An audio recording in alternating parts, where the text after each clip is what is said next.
welcome back to the Quit Getting Screwed podcast, where we talk about all the ways not to get screwed in the construction industry. Um, and having had my own law firm in the construction industry since 2006, working for the Get Shit Done crew, as I like to call them, people who are always trying to get shit done. And sometimes they do things a little bit in a hurry than they normally should.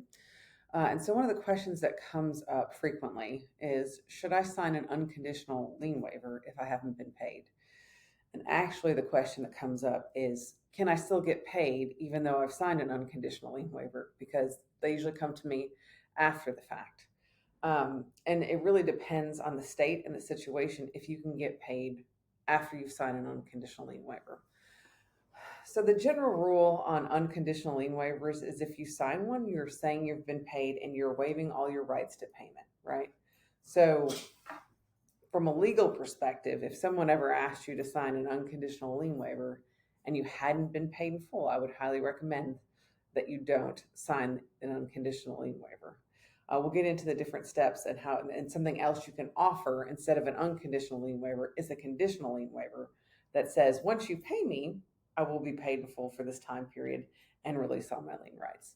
But once we sign the unconditional, we're basically saying, hey, we've been paid in full. And why everybody wants an unconditional lien waiver is because like if a general contractor or an owner, someone is asking for an unconditional lien waiver, especially when you haven't been paid, they're going to take that to the lender, to their bank, to the owner to say, hey, look, they've been paid. Here's their unconditional lien waiver. And that's why once you sign an unconditional lien waiver, it's truly enforceable, because once you sign it, they're handing it to somebody else who relies on that document that what you're saying is true, to extend more money, to extend more funds, to continue the project.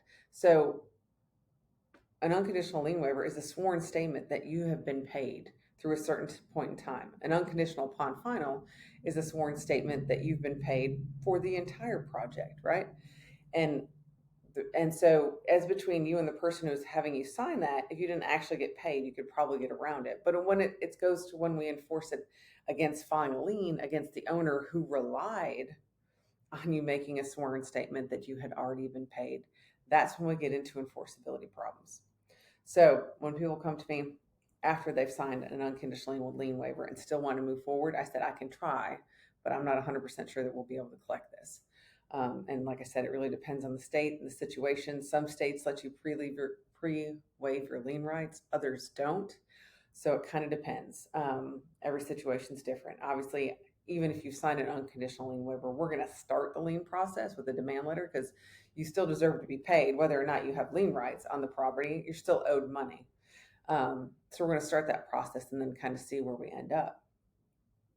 But what I tell my clients as a business answer is, if you've always worked with this particular client and they've asked you to sign unconditional lien waivers and you've always gotten paid and the funds have always come through, if that's your business practice and it's worked, that's probably fine to keep doing that. Where I would definitely not do it is in a brand new relationship. So like working for somebody for the first time and they ask you to sign an unconditional lien waiver when you have not been paid, that is an unreasonable request, right? And I wouldn't sign it. So how lien waivers are supposed to work is there's 4 different kinds of lien waivers, right? And so when you start a project and you're submitting your first pay application, which is normally for a month period. So say like you start a project and you work the whole month of June and you're going to submit your pay application for June. Along with that pay application, you are going to submit a conditional lien waiver upon progress payment, which says, hey, for the month of June, I'm owed $10,000, not including retainage. And once I'm paid that amount, I'll be paid in full for June, except for retainage. So you issue that on your first pay application, right? And a conditional lien waiver upon progress payment. Okay, so then you keep working, you work the month of July, you get paid for June, right?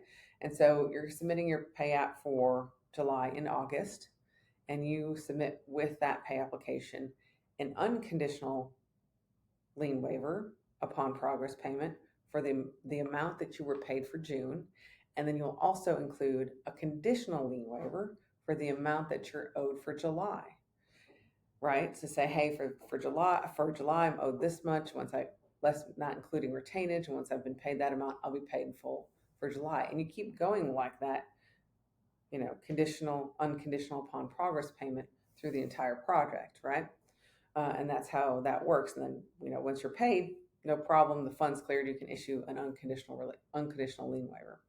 So those are the first two types: conditional upon progress and unconditional upon progress payment. The second two types is a conditional upon final and an unconditional upon final.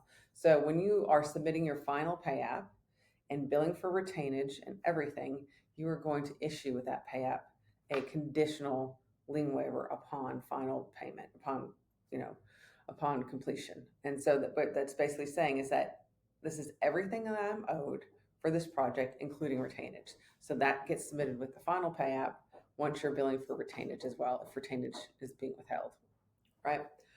Once you're paid everything, including retainage, then you issue the final unconditional upon completion lien waiver, right? That means you're saying I'm 100% paid in full for this project and I'm not owed any more money at all.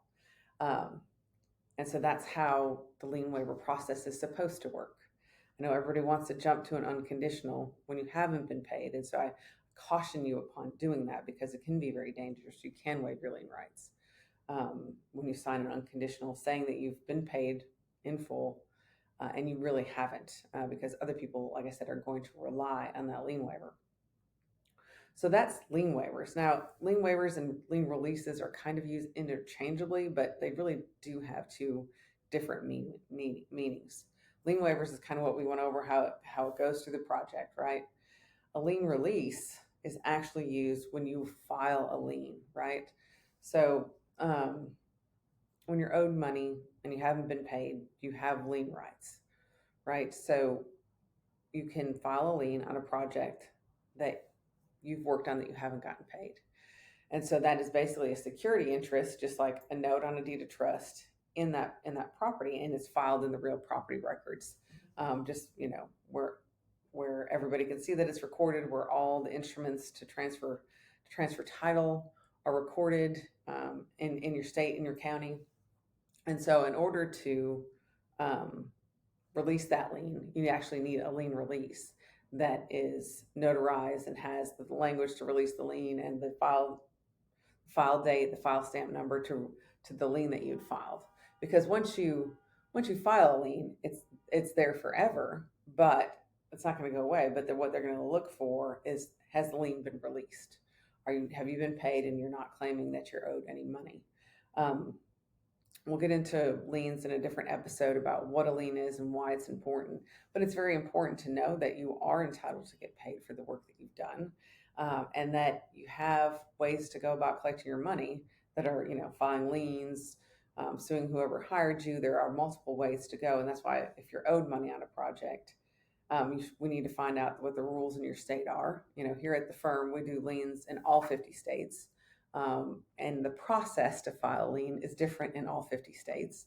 We have, different types of pricing for that: subscription pricing, flat fee pricing. And we're really good at collecting money. And that's because I had to come from a place where I learned how to collect our money for our own family-run business. And so when you learn it from a place of you're collecting your own money, you become very good at it. And we are very good at collecting monies, and most of the time without filing a lien. A lien is a lot of leverage, but obviously the point of filing a lien is not to file a lien, it's to get paid, right? So look forward to another episode where we dive more deeply into what a lien is and why it matters. But yeah, here's just a quick word on lien waivers and how you should not sign an unconditional lien waiver unless you've actually been paid for what the lien waiver stated, right? So because other people rely on that. So guys, hey, if you have any questions, feel free to email me, reach out. I'm on Facebook, LinkedIn, if you have questions specifically. Guys, if you're enjoying the show, please like and subscribe to the podcast. If this has been a helpful episode, please share with somebody else you think it would be helpful for. Hey guys, I'm always here. I got your back. Let me know if you need any help. Thanks.